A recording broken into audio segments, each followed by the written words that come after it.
This is George Boston Rhymes in Valdosta, Georgia, in the county of Lowndes, and in the United States of America. I'm presently at the old Lowndes County Courthouse building, where many of us have gathered to carry on the affairs of the city of Valdosta and this county. We look out over the landscape here in the beauty of Valdosta. It is an old, beautiful southern town with its rich Confederate history, including statues that represented a long-gone era. I'm going to walk up to the steps, and we're going to talk to one John Robinson, a friend of mine. We've been addressing the issues for a long, long time. We know that there is not a subject, there is not an issue that we cannot address, be on point as we do it.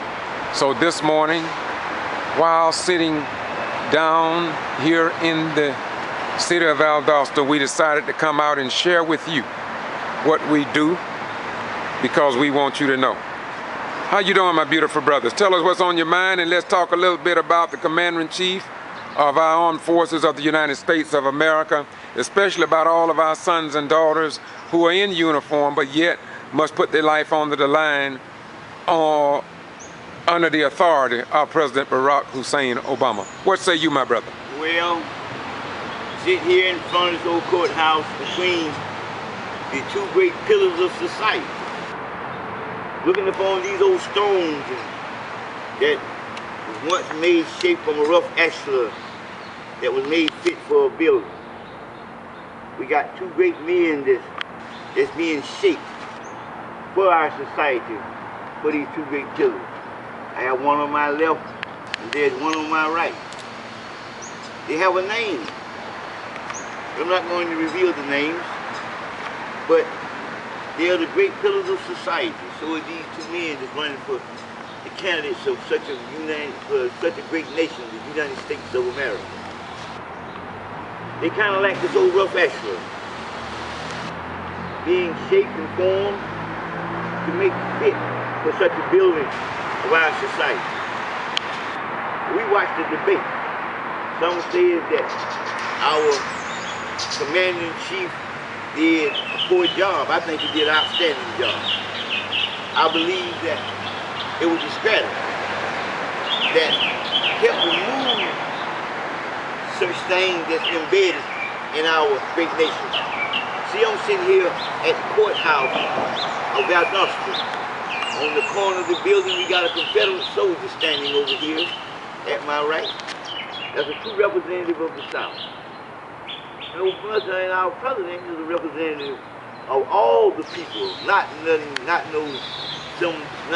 symbolic of representing a certain group of people, but a people that's of the people.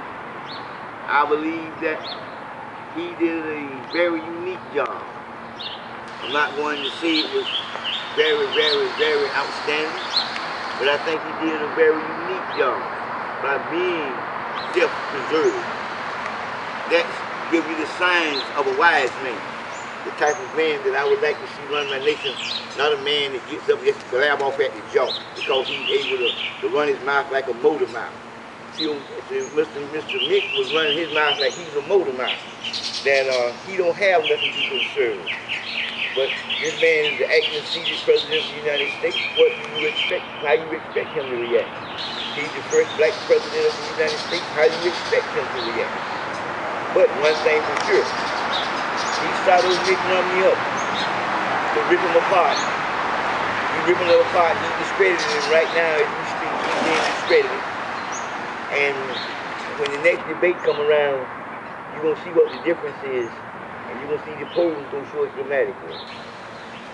Yes, I'm very proud of Barack Obama.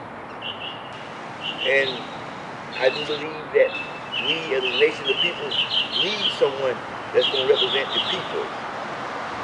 Not just a symbolism of representation of figments of the past. These two great columns standing here represent justice and equality. Our whole battle and fight is for what? Equilibrium all you high men out there, you understand what equilibrium is? Justice and equality by the law.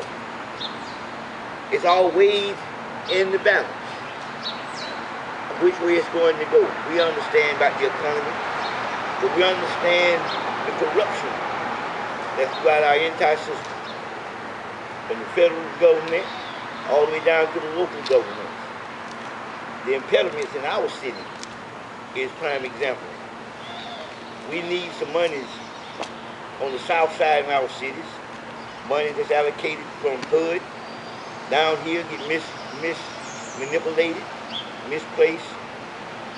So many times it be misconstrued that the people that need the money that it was designed for never see it. Therefore we get these rundown communities. We get deaths, murders, thieves, and robberies in our communities. What do we have to do with Mitt Romney? He's the promoter of this. Because he is the promoter of these old policies of this Confederate soldier standing on his corner here. And, well, that being said, I do believe that we're going to have another 4 years with our president, and he's going to have an opportunity to sign that executive order. And I believe that's going to be something that's very relevant. And I think that's what they fear the most. They fear the power, in my most humble opinion. The first black man in the history of America will be able to sign laws into place by the stroke of a pen and the movement of his muscles that I believe his ancestors, both black and white, to show the unity of the one God that was designed for all of us, not just for the 1%ers or the 3%ers at the top, but for all the American people. And only God could create such a scenario wherein a man came from his mother's womb, from both black and white genes, to become the most hated president in the history of this beloved nation. And regardless of what Rush Limbaugh and Glenn Beck says, history will record that. And there's nothing they can do about it but accept it. They can't even reject it in their own mind, out of truth, that is. And so I just want to thank Dr. Robinson for being another American. And I do mean that. I met him officially right here, a few feet out there. He had heard about what I was doing on radio. And from that day to this one, we have been on the case trying to get some dollars into Valdosta that the federal government brought into Valdosta on the backs and to help fix the over 435 years of suffering of the darker skinned people from the land of Africa. And while I'm at it, Africa is not the name of that people, nor of that place, nor that continent. Africa is the name of a European general, and they stamp a general name on a continent and people. But Jesus said, and ye shall know the truth, and the truth shall set and make you free. And so this is why we are here, because we know without freedom, without truth, there can be no freedom. Well, that being said, we hope the best for these two pillars of society. We hope Mitt Romney is the best. We hope our president is the best. And we already know who is the best.